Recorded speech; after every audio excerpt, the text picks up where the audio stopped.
কি, বৃষ্টি তো এবার হওয়ার কথা না? তাহলে প্রত্যেক দিন এত বৃষ্টি আসছে কোথার থেকে? কখনো দিনের বেলায় গরম, আবার রাত্রি গেলে ঝমঝমিয়ে বৃষ্টির সাথে হাওয়া। পরের দিন সকাল থেকে প্রায় চাদর দেওয়ার মতো ঠান্ডা পড়ে যাচ্ছে। পশ্চিমবঙ্গের আবহাওয়ায় হচ্ছেটা কি? তাহলে আমরা জেনে নিই কয়েকটা বিষয়। প্রথমত, এবছর বৃষ্টি হবে না, এটা একদম সত্য কথা। কিন্তু কোন বৃষ্টি হবে না? সেটা হলো মৌসুমি বৃষ্টিপাত। মৌসুমি বৃষ্টিপাত যেটা গ্রীষ্মের শেষের দিকে আসে, সেই বৃষ্টিপাতের পরিমাণ এবছর কম হবে। এই নিয়ে বিস্তারিত আলোচনা এবং বিশ্লেষণ পরে আসবে।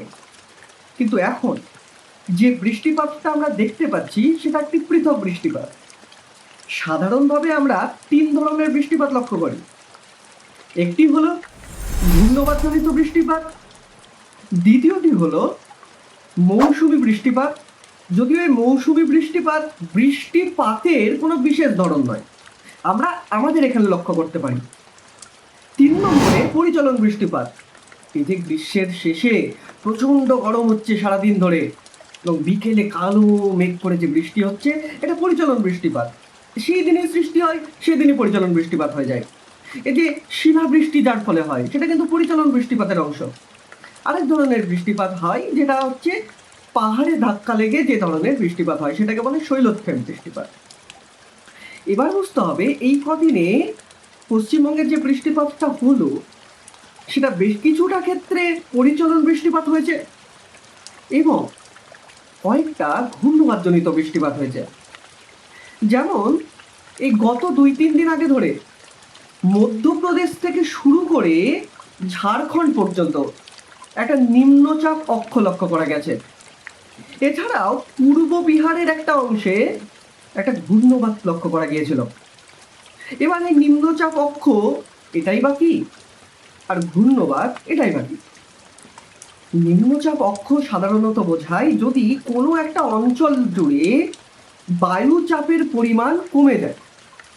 বায়ুচাপের পরিমাণ যদি কমে যায় তখন তাকে বলা হবে নিম্নচাপ। এই নিম্নচাপ সৃষ্টি হলে কি হবে? পার্শ্ববর্তী উচ্চচাপ অঞ্চল থেকে শীতল বায়ু, ঠান্ডা বায়ু, সেগুলি নিম্নচাপ অঞ্চলের দিকে আসে এবং তার জলীয় বাষ্পপূর্ণ হওয়ার জন্য কি হচ্ছে? সেখানে বৃষ্টিপাত ঘটছে। সাথে কিন্তু আমরা হাওয়াও লক্ষ্য করতে পারছি। আর ঘূর্ণবাত কি? ঘূর্ণবাত হচ্ছে সেই নিম্নচাপে কিন্তু প্রবল নিম্নচাপ এবং একটু সীমিত অঞ্চল জুড়ে। তখন বায়ু সেই অঞ্চলে প্রবেশ তো করেই, সাথে ঘুরতে ঘুরতে প্রবেশ করে। এটা ঘূর্ণবাত। ঘূর্ণবাত পরবর্তীকালে ঘূর্ণিঝড়ে পরিণত হয়, সেটা একটু পৃথক। যদিও ঘূর্ণবাতের সাথে সম্পর্কিত, ঘূর্ণবাত ঘূর্ণিঝড়ের সৃষ্টি করতে পারে, কিন্তু প্রাথমিকভাবে ঘূর্ণবাতও সৃষ্টি হতে পারে। এ তো গেল এই কিছুদিন আগে ঘটে যাওয়া বৃষ্টিপাতগুলোর কিছু কারণ। কিন্তু আজকে অর্থাৎ 12ই মে পশ্চিমবঙ্গের আবহাওয়ার একটা বিরাট পরিবর্তন করতে চলেছে। কি? এই যে এখন যে গরমটা অনুভব করছে, আর কিছুক্ষণের মধ্যে গরম কমবে। কারণ বঙ্গোপসাগরীয় অঞ্চলে লক্ষ্য করা গেছে আরেকটি ঘূর্ণাবর্ত। যদিও এই ঘূর্ণাবর্তের যে অবস্থান এবং যে প্রক্রিয়ায় ঘূর্ণাবর্ত সৃষ্টি হচ্ছে, তাতে ঘূর্ণিঝড়ে পরিণত হওয়ার সম্ভাবনা বর্তমানে কম, তবু এই ঘূর্ণাবর্ত আমাদের গাঙ্গেয় পশ্চিমবঙ্গ, হিমালয় অঞ্চল এবং তার পার্শ্ববর্তী অঞ্চলে বৃষ্টিপাত ঘটাবে। আজকে উত্তরবঙ্গের কিছু জেলা, দক্ষিণবঙ্গের কিছু জেলা এবং গাঙ্গেয় পশ্চিমবঙ্গের কিছু জেলায় হালকা থেকে মাঝারি পরিমাণ বৃষ্টি হবে।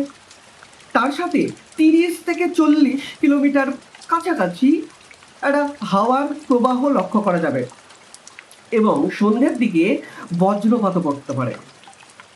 আজ 12ই মে, কাল 13ই মে, কালকেও এমন আবহাওয়া লক্ষ্য করা যাবে এবং 14ই মে এবং কিছু ক্ষেত্রে 15ই মে অবধি এই রকম আবহাওয়া থাকবে। এই আবহাওয়ার জন্য আমাদের সর্বোচ্চ যে তাপমাত্রা, তার পরিমাণ অনেকটা কমে যাবে। ফলে বঙ্গবাসী অনেকটা স্বস্তি বোধ করবে। এখন বিদ্যালয় জুড়ে চলছে গরমের ছুটি। এই গরমের ছুটিতে এক মজাদার আবহাওয়া নিয়ে আসছে বঙ্গোপসাগরে সৃষ্ট এক ঘূর্ণাবর্ত। আপনারা জানান আপনারা এই আবহাওয়া কেমন বোধ করছেন? জুড়ে থাকুন বিআই এর সাথে। নমস্কার।